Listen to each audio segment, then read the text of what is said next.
Welcome to Jackson Lewis's podcast, We Get Work.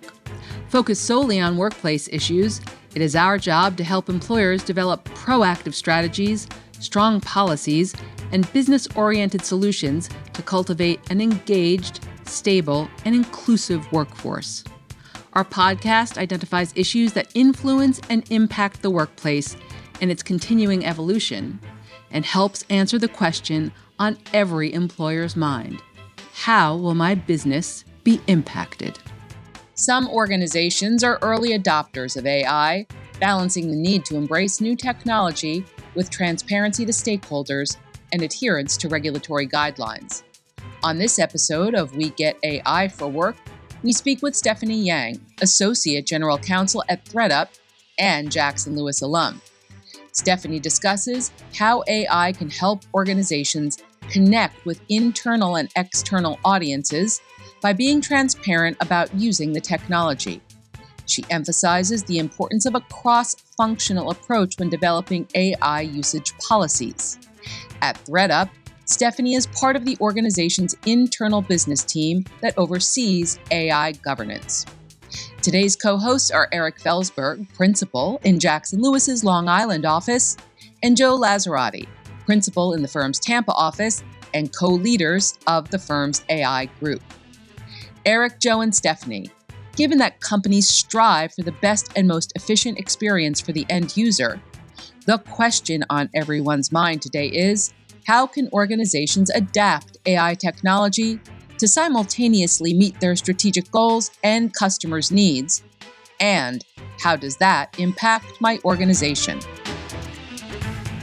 Thank you, Alicia. Hello, everyone, and welcome to our latest episode of We Get AI at Work. My name is Joe Lazzarotti, and I'm here with my colleague and partner, Eric Felsberg. How's it going, Joe? It's going well. This promises to be another interesting episode as we have the pleasure of welcoming and speaking with Stephanie Yang. Stephanie is the Associate General Counsel at ThredUp. Welcome, Stephanie. Thanks, Joe. Thanks, Eric. Yeah, well, it's great to have you here, Stephanie. We're excited for our discussion. So let's jump right in. So, Stephanie, let's start with what is ThredUp and maybe talk a bit about your role with the organization and maybe briefly explain how AI is impacting ThredUp's business. Sure. So ThredUp is one of the largest online secondhand platforms, particularly for women and children. The organization's mission is to inspire the world to always think secondhand first before they make a purchase decision. And so if you go onto our website at any point in time, you can see several million listings of accessories, clothing, things of that nature. So that's the business model. And to, kind of jump into today's topic, AI, we are one of probably the earlier adopters of AI. We began looking at how to present a better product experience for the customers when it comes to shopping back in 2023, shortly after ChatGPT became publicly available.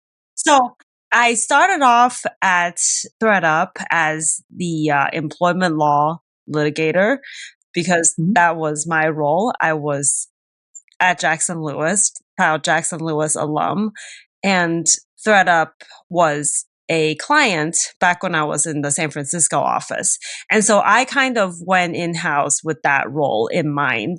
The role kind of expanded over time, initially into privacy and product, and then eventually into today, which is entirely cross-functional. So anything business operation related, ranging from product marketing, engineering to now AI, I kind of partner across the organization with our internal business partners. Oh, great. Yeah, I think you mentioned it, but what prompted ThredUp, if you can speak to it, to kind of jump into this AI world? Was it a customer experience, issue? Was it something different? Would love to hear a little bit more about that, if you could.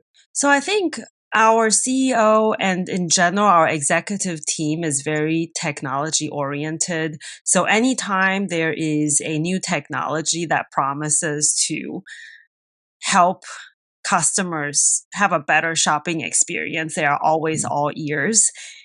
And so when ChatGPT first came out, I think there was, of course, a lot of thinking on how can we use a tool like this or maybe similar to OpenAI to help with some of the customer pain points. So for example, if you went on ThredUp.com pre-middle of 2023, you would notice that, oh, the search functionality is there, but it's not always working.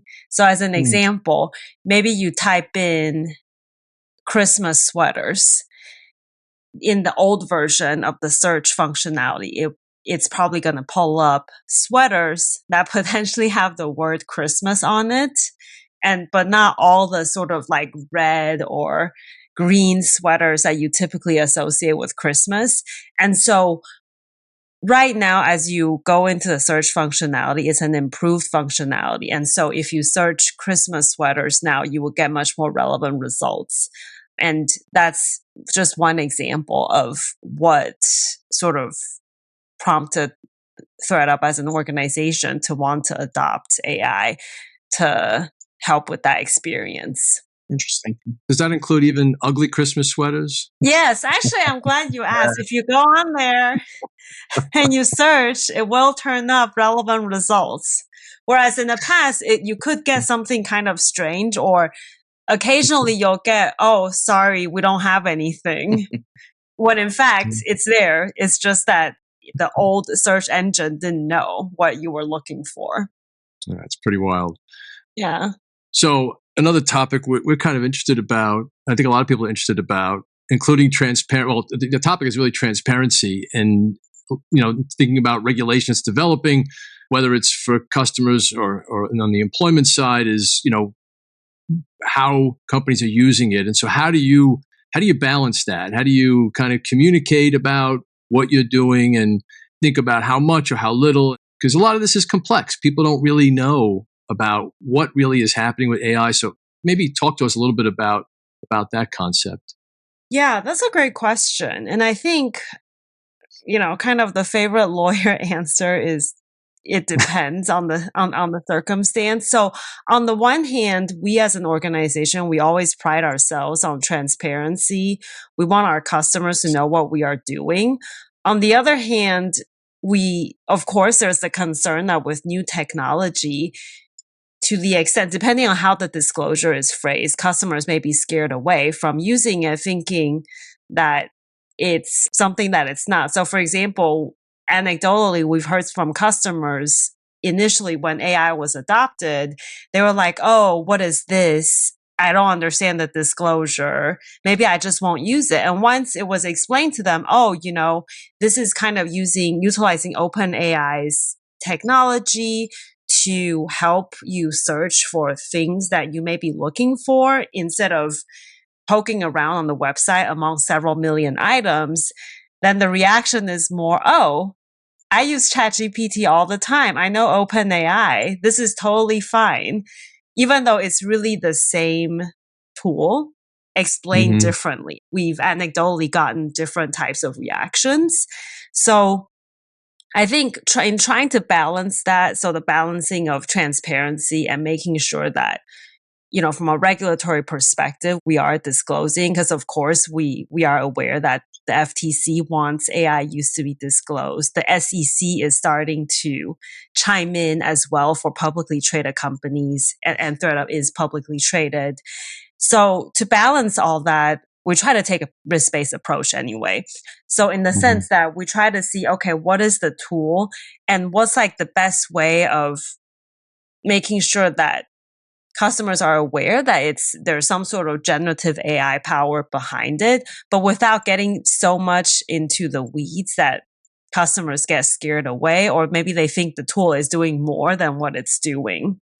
As an example, if you go onto our site and as a first-time user, you'll see certain links in different areas, and the link takes you to the privacy policy where it talks about the use of AI.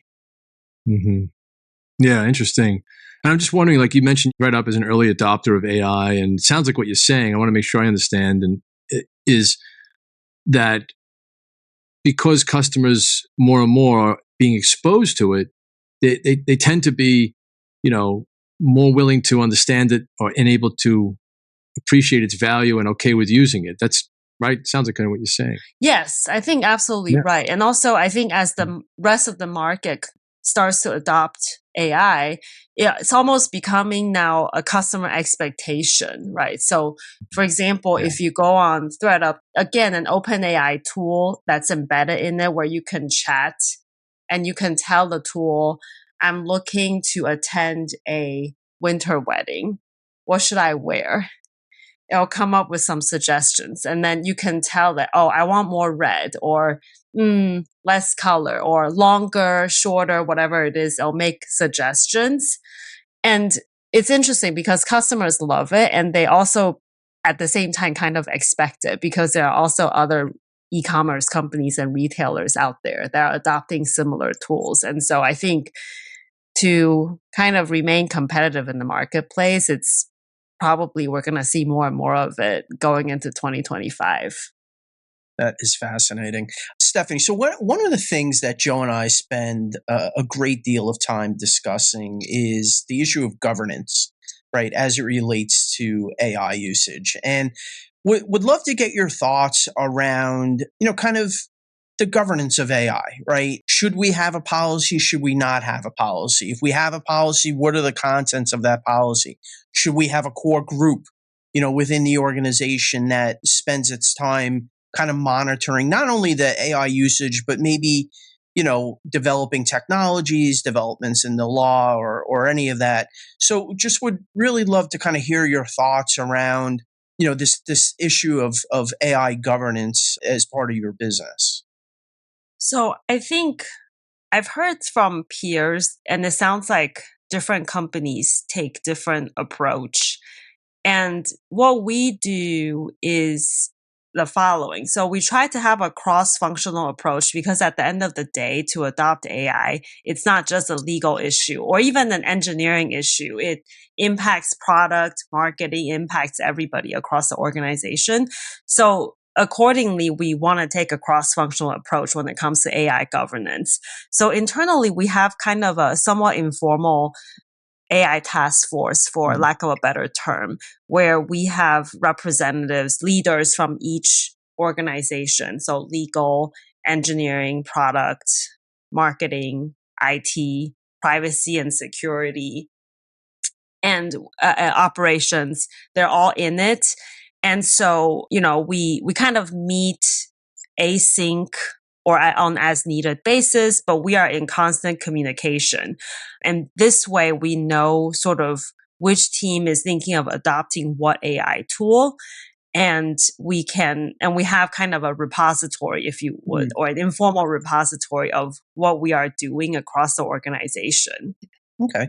Yeah. And so if I were an employee, right, and I hear about this new AI technology that I'm excited about, and I think the organization would be excited about it, is there an opportunity that I could bring that forward and say, hey, I found this thing. I think the business could benefit from it.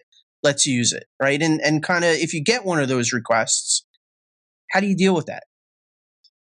Yeah, absolutely. So we kind of have a ticketing system for this type of inquiry, or if people don't know about it, they could just approach me or the people team or whomever or their own leader. And then once we get that information, we have the person submit a ticket. And then once I see the ticket or the IT team sees the ticket, they would maybe cross-assign it to, let's say that this is, depending on what the tool is, cross-assign it to the functional leader who's in charge of AI on that team. So as a random example, if this is like a people team tool, somebody's like, hey, we should really look into such and such tool to help with the interview process, for example. And that's a tool that we're looking at, then the people team leader and people operations, as well as myself, will be looped in, and we would kind of go look at the tool, understand what it's doing, figure out if there's sort of an enterprise subscription level that is more private than the consumer facing version. And then, of course, also vet any sort of proposed contract and terms and things of that nature. Yeah. So that's kind of how we approach this type of process. Thank you. So along those lines, Stephanie, you mentioned like you have a cross-functional team, which to me sounds like it makes a lot of sense. In terms of the folks on the team and their different areas of focus, how are you kind of managing each different discipline, keeping up with the regulatory developments that we're seeing that may affect maybe a different group differently? For example, like on the HR side, maybe we're seeing stuff from the EEOC and some of the other federal agencies, obviously also at the state level with the New York City law, and now we have Colorado that may have different impacts from an employment perspective than they do perhaps from a consumer perspective. So how do you kind of navigate? What do you do in that group to kind of navigate those issues and stay up to date, candidly, with a lot of the fast-paced developments that's been going on? That's a great question. So I try to subscribe to 3 or 4, Jackson Lewis included, law firm publications on this, so that on a weekly basis, I'm sort of helping the team cross-check what if there's anything new that's going to impact the business, if there's anything proposed that if passed would impact the business. And then, of course, as you know, certain states, California included, tends to be in the forefront. So I watch those states more closely than others. And then, if we see something that's potentially going to affect, let's say, for example, any sort of consumer facing websites, which is the core of our business, then I try to have a discussion with either the product team or the marketing team or the engineering, or sometimes all 3, and try to see what solutions we should start to think about in case those changes come into effect. If it's something that's impacting employment, so impacting employment, hiring practices, etc., then of course in that situation I loop in our people team and we talk through it and we figure out what's the best solution. I think it's kind of tough because, as you mentioned, these regulations have different angles and different impact depending on the business function. So I always try to take a risk-based approach of like, okay, how high of a risk do I think this situation is? And then we try to prioritize accordingly. Because to your point, it's possible in any given week or month, there are multiple regulations from multiple agencies coming out. And sometimes it can feel impossible to try to comply with all of them all at once, given all the competing business priorities, right? And so we kind of try to slot it in based on the relative risk and impact on the business, or sometimes how long do we think it's going to take, right, to build up to that level. Yeah, so Stephanie, thanks again for the discussion. But before we let you go, Joe and I have been asking all of our guests to leave us with their top 3 takeaways, right, as they apply to the use of AI in your business. So we would love to kind of get your thoughts on that. So what are your top 3, if you could leave us with that? So I think number 1 would be, for me at least, regardless of what we do, I always want to know what exactly is our data being used for and in what format.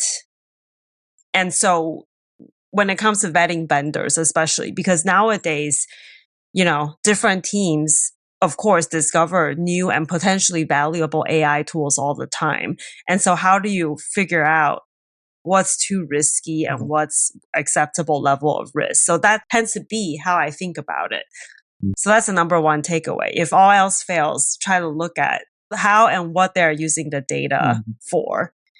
Number 2, if it's a potentially higher risk situation, or maybe the types of data that are being transmitted are a little more sensitive, then I would want to look at sort of what are our indemnification options in the event, in the worst case scenario. As lawyers, we always try to think of worst case scenarios. And so that's one way that I try to think about when I look at these AI vendor contracts. Number 3 is I always want to still take a practical approach, even with, of course, always with compliance in mind. And the reason I say that is because I also, while I want us to be compliant and profitable, I also don't want the legal function within the organization to be seen as the one that's always saying no, right? And so I want to balance that need to stay compliant and not take on excessive levels of risk with sort of internal trust building to ensure that the team continues to feel comfortable coming to me or anyone else on the legal team with these sorts of inquiries. And because, you don't know what you don't know. And so by continuing to foster that, I think that's how I and others in the legal function can continue to stay in the loop on topics such as AI. Those are the top 3 that come to mind immediately. We appreciate it. Thank you for that. That's awesome, Stephanie. And thank you so much again. This has, I think, been a really great discussion. I think it's going to be really helpful for our listeners. Certainly, we always hope that they found it helpful and can't see how they wouldn't in this case. If any of you have any questions or would like us to cover a certain AI-related topic, please do so by reaching out to us at ai@jacksonlewis.com. ai@jacksonlewis.com. So again, Stephanie, thank you so much. Eric, always a pleasure presenting, and thanks to the listeners for listening. Thank you both. Thank you for joining us on We Get Work. Please tune in to our next program where we will continue to tell you not only what's legal, but what is effective. We Get Work is available to stream and subscribe on Apple Podcasts, Libsyn, SoundCloud, Spotify, and YouTube. For more information on today's topic, our presenters, and other Jackson Lewis resources, visit jacksonlewis.com. As a reminder, this material is provided for informational purposes only. It is not intended to constitute legal advice, nor does it create a client-lawyer relationship between Jackson Lewis and any recipient.